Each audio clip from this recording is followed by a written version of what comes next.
Hi everybody, it's David here. Saturday the 2nd of May, I'm attempting to do a grain to blast video.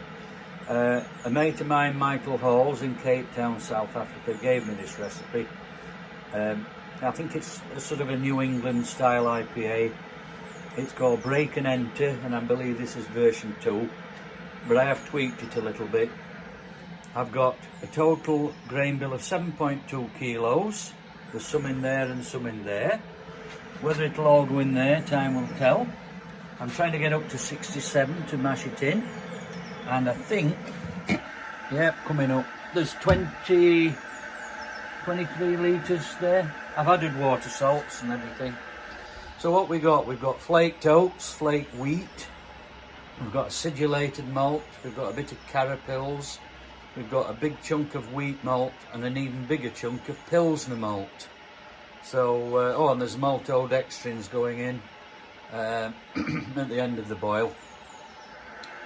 And there's no hops in the boil, so I'm only doing a 30-minute boil. I'm just worried about efficiency. I've been told to pause halfway through and give it a stir when I'm mashing. We'll see. But I'm not expecting the miracles, but I'll keep you informed. So, 62, yep, time to start. And I'll give you more information throughout the day. Well, at the next stage now, recirculating the mash, and it was a struggle to get them 7.2 kilograms of grains in there.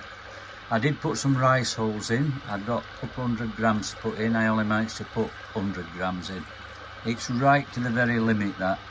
I don't know why they say it'll take 9 kilos, this machine, because really, I wouldn't want to even try anything above 7, really. So, we'll see how it goes. I'm going to stop it at 30 minutes in, take the plate off and give it a stir, see if I can improve efficiency. Because it's not going to be good efficiency, this, as you'll probably find out in a bit. Well, a terrible mash and a terrible sparge. I had to take plate off and stir it down. It's more like a batch sparge, this. But I'm nearly there now. Horrible. I knew it would come in. But I'll take a gravity reading soon, and I think my efficiency will be well down on this one. Well down. Well, I'm just coming up to the boil now. It's 30 litres in there, and we're on 93. It's still dripping, the malt pipe. I made a big mistake.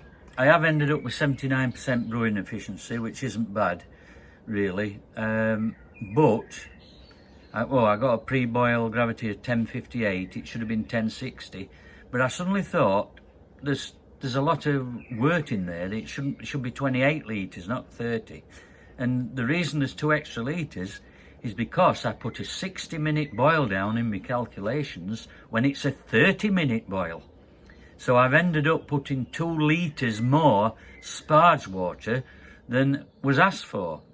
I put 11 litres in and it only needed 9. So I'm a right dickhead, but never mind.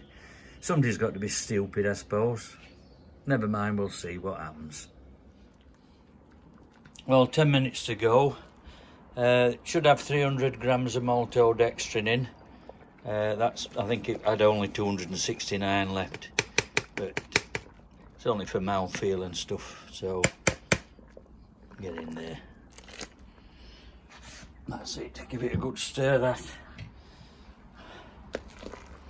As I say, there's been no hops in this boil, only 30 minutes. But when I chill it down to through the wort chiller here, when it's about 75, I'm putting 200 grams of African Queen hops in. Yes, 200. Then I'm going to whirlpool it 5 minutes and hot stand it another 15 before getting it into the fermenter. So that should be interesting. Well, we've chilled down. We're on 76. Just all that love. These are the first hops that's going in. You get a close up on that. 200 grams of African Queen. Mike gave them to me last April in Cape Town, so they're straight from the source.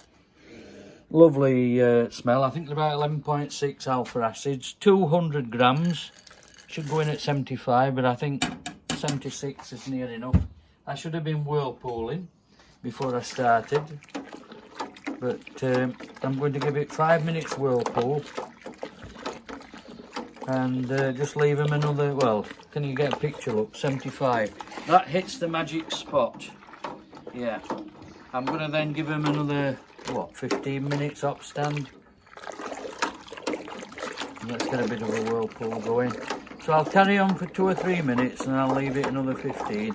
Then into fermenter, love. You can stop that now, love. Well, we're getting it into the fermenter now. I haven't put a protoflock in because I want this to be murky and hazy. I'm just going to take a gravity reading, if you can bear with me. Where are we? Will it focus?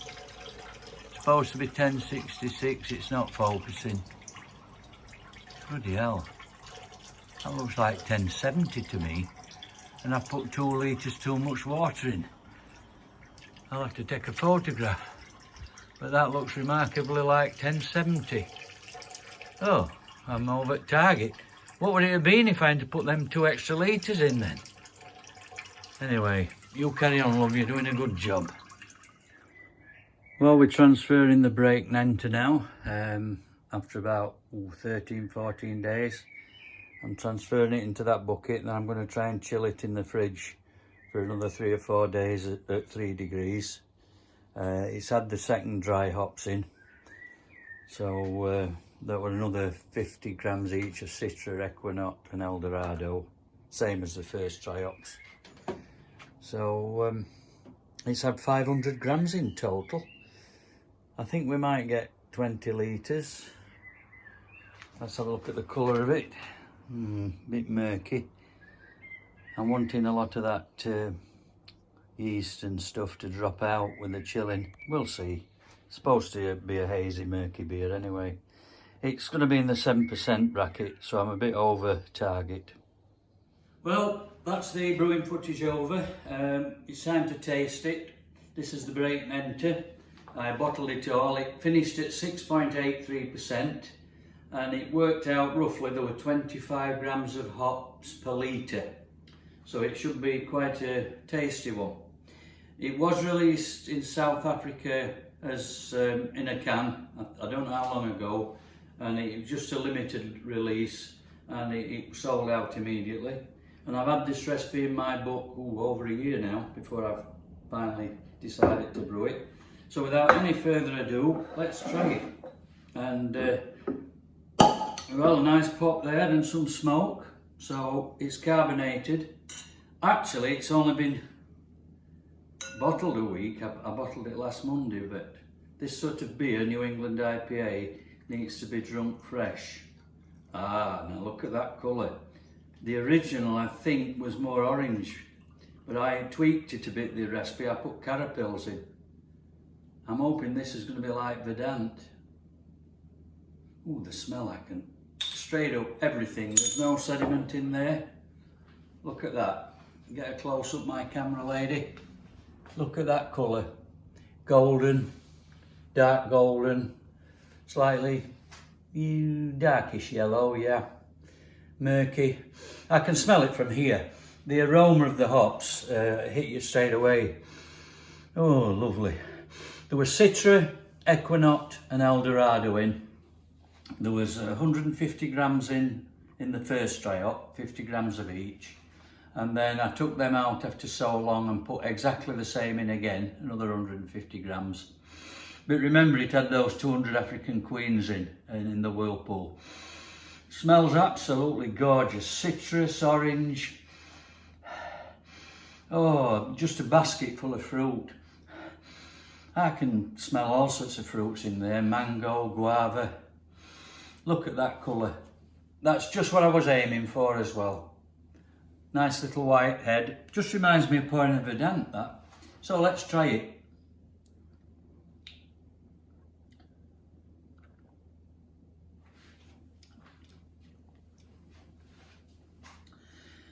Well, I think now that is officially the best beer I've ever made. It really is beautiful, is that. You get all those aromas I've just described coming through. There's no bitterness. There's no, the aftertaste is just a slight dryness, and the fruit that just sort of disappears slowly. I'm getting orange, mango, some lemon, guava, everything. Peel, some citrus peel. The dankness of the hops is coming out. If I'd have poured that from a can with Verdant on, I'd have said, that's good. That is beautiful, is that. That is a total success. That is very, very good. Thanks to Mike. Thanks to Neil, Richmond Hill Brewing Company. I think it was brewed on his system in Port Elizabeth. And I hope you've enjoyed the video. Cheers, everybody.